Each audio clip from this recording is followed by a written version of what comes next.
Senin, tanggal 24 Juni tahun 2024, bab 3170, Serangan Hongwu. Bab 8151 sampai bab 8155. Posisinya telah dihapuskan.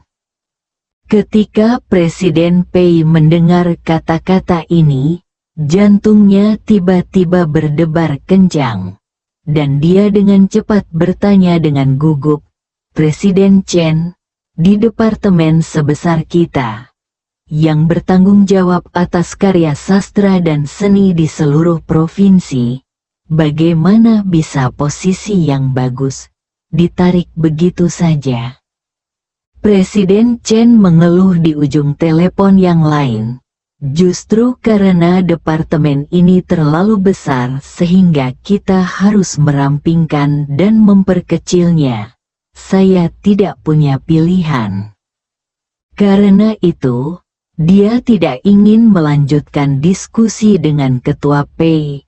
Jadi dia berkata, "Pei Tua, saya benar-benar minta maaf atas masalah ini. Anda tidak perlu terlalu cemas. Anda dapat memimpin pekerjaan Asosiasi Kaligrafi dan Lukisan untuk sementara waktu dulu. Jika ada peluang baru, saya pasti akan memberitahu Anda sesegera mungkin." Presiden Pei adalah orang yang alami dan secara alami memahami apa yang dimaksud Presiden Chen. Meskipun dia sangat tertekan, dia tetap berkata dengan sangat sopan, "Baiklah, Presiden Chen, saya telah bekerja keras dalam masalah ini. Apakah Anda punya kabar? Tolong beritahu saya. Saya sesegera mungkin." "Tidak masalah." Presiden Chen langsung setuju, dan kemudian berkata, "Baiklah, Lao Pei, saya tidak akan memberitahu Anda lagi. Kita bisa bertemu dan berbicara ketika kita punya waktu." "Oke, selamat tinggal, Presiden Chen, selamat tinggal." Setelah menutup telepon, Presiden Pei merasa sangat kesal. Dia hendak pergi ke unit baru untuk mengambil posisi baru, tetapi dia tidak pernah menyangka bahwa posisi baru yang dia cari akan dihapuskan.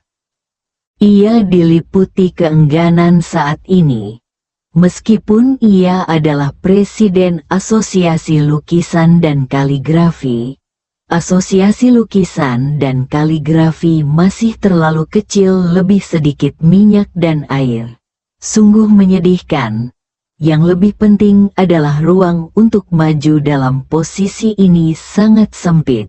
Anda hanya bisa dipromosikan ke tingkat provinsi atau asosiasi tingkat atas. Saya melewatkan yang ini. Saya tidak tahu kapan lubang ini akan dibuka kembali. Presiden Pei tidak tahu bahwa alasan mengapa dia kehilangan kesempatan promosi ini sepenuhnya karena Hongwu memotong jalur pendakiannya di belakang punggungnya. Selain memotong peluang promosinya, Ye Chen juga berencana membiarkan dia menemukan cara agar Xiao Changkun kembali ke Asosiasi Lukisan dan Kaligrafi.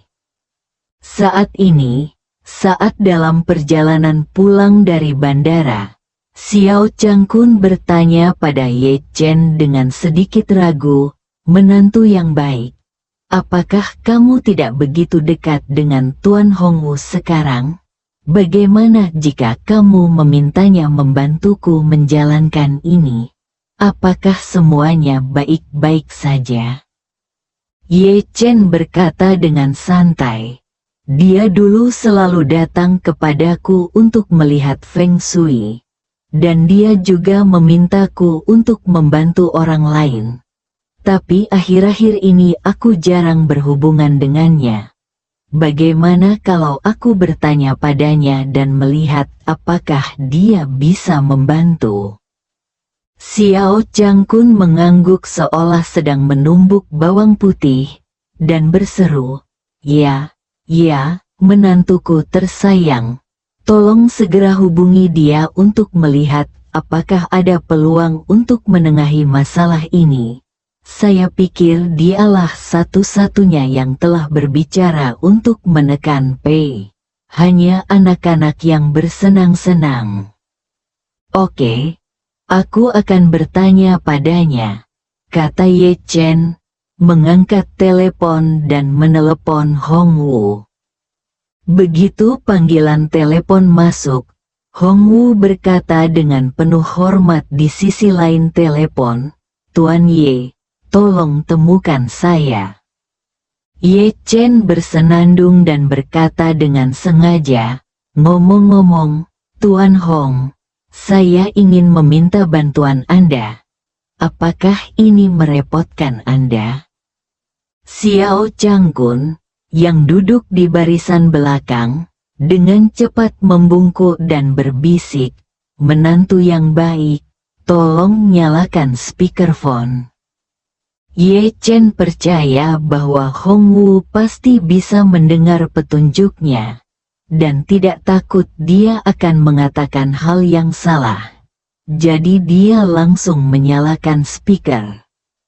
Begitu Hong Wu mendengar Ye Chen memanggilnya Tuan Hong, dia tahu bahwa tidak nyaman baginya untuk berbicara sekarang dan pasti ada orang lain di sekitarnya.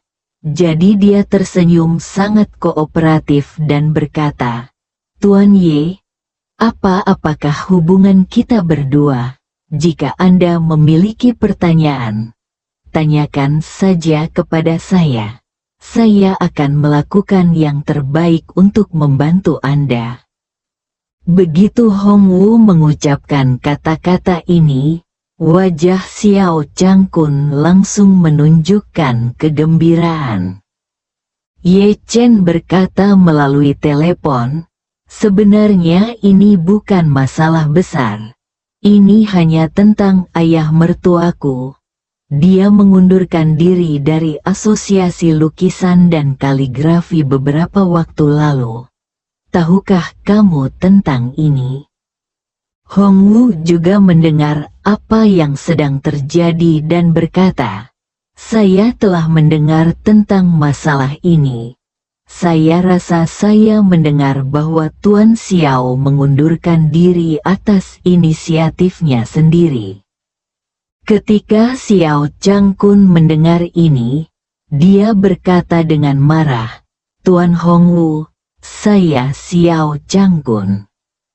Saya harus menjelaskan kepada Anda bahwa bukan saya yang mengundurkan diri atas inisiatif saya sendiri, tetapi orang bernama Pei yang memasang jebakan untuk saya. Dia berbohong. Saya bilang saya diminta berpura-pura mengundurkan diri. Jadi saya mengirimkan surat pengunduran diri hanya untuk formalitas. Tak disangka, ketika surat pengunduran diri dikirim, orang bernama Pei langsung menyetujuinya untuk saya. Sehingga saya punya tidak ada kesempatan untuk menyesalinya. Dia sangat tidak tahu malu." Hong Wu berpura-pura terkejut dan berkata, "Apakah ada hal seperti itu? Itu terlalu berlebihan untuk yang bermarga Pei." Xiao Changkun sepertinya telah bertemu dengan seorang teman dekat dan berkata dengan penuh semangat, "Tuan Hong Wu, Anda benar, dia keterlaluan. Tolong bantu saya membuat keputusan." Hong Wu berkata dengan riang, "Tuan Xiao, jangan khawatir. Anda adalah ayah mertua Tuan Ye.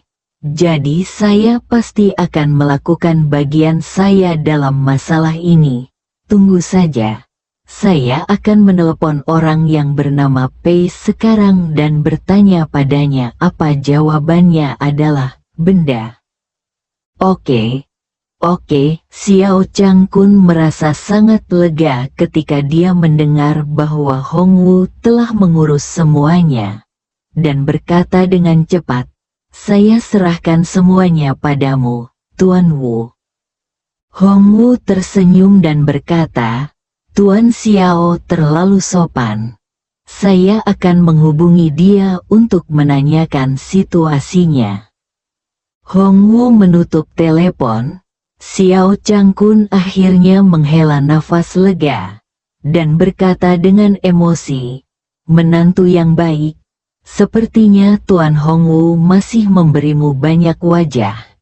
Jika dia maju untuk membantu aku melampiaskan amarahku, mungkin aku benar-benar bisa kembali ke asosiasi kaligrafi dan lukisan." Ye Chen mengangguk dan berkata, dia memang memiliki pengaruh tertentu di Aurus Hill. Karena dia setuju, biarkan dia membantu masalah ini. Kita bisa menunggu kabar darinya. Xiao Changkun mengangguk dan berkata, "Oke, menunggu kabar baik dari Tuan Hong Wu." Saat ini, Hong Wu telah menelepon ponsel Ketua Pei. Sebelum Ketua Pei ingin memecat Xiao Changkun, dia secara khusus mencari ponsel Hong Wu untuk meminta instruksi. Dia menuliskan nomor ponsel Hong Wu saat itu. Ketika dia tiba-tiba menerima telepon darinya, semua orang sedikit terkejut. Meskipun dia tidak mengerti mengapa Hong Wu memanggilnya, tapi dia tahu bahwa Hong Wu memiliki status sosial yang tinggi dan pengaruh yang besar. Jadi dia tidak bisa mengabaikannya. Jadi dia segera menjawab telepon dan berkata dengan hormat, "Tuan kelima, perintah apa yang Anda dapatkan dari saya?" Begitu Hong Wu muncul, dia bertanya dengan nada buruk, "Pei, bagaimana aku mendengar kamu menembak Xiao Changkun?" Ketika Presiden Pei mendengar ini, dia tiba-tiba menjadi gugup dan dengan cepat menjelaskan, "Tuan kelima, ketika saya menelepon Anda untuk melapor terakhir kali, bukankah saya sudah memberitahu Anda tentang masalah ini?" Changkunlah yang bingung sejenak. Memang ada skandal besar yang membuat saya mendapat banyak tekanan. Kebetulan dia mengirim email untuk mengundurkan diri, dan saya tidak bisa berbuat apa-apa untuk menyetujui permintaan pengunduran dirinya. Karena itu, Ketua Pei takut Hong Wu akan menimbulkan masalah baginya. Jadi dia segera berkata, "Ngomong-ngomong, Tuan kelima, saya meminta pendapat Anda saat itu tentang apakah saya harus berusaha sebaik mungkin untuk melindungi Changkun, dan kamu bilang itu tidak ada hubungannya denganmu, jadi aku." Bagaimana mungkin Hong Wu tidak mengerti maksud perkataannya, dan langsung bertanya dengan dingin, "Tuan Xiao adalah kolega dan temanmu. Apakah kamu ingin melindunginya dari menanyakan apa yang harus aku lakukan? Aku tidak mengenalmu." Setelah itu, Hong Wu terus menyerang. "Dan mengapa versi yang saya dengar berbeda dengan versi Anda? Saya mendengar bahwa Tuan Xiao tidak pernah berpikir untuk mengundurkan diri. Andalah yang menipu dia untuk menulis surat pengunduran diri. Setelah dia menulis surat pengunduran dirinya kamu memunggungi dia dan benar-benar memecatnya. Bagaimana kamu menjelaskan hal ini?" Bersambung.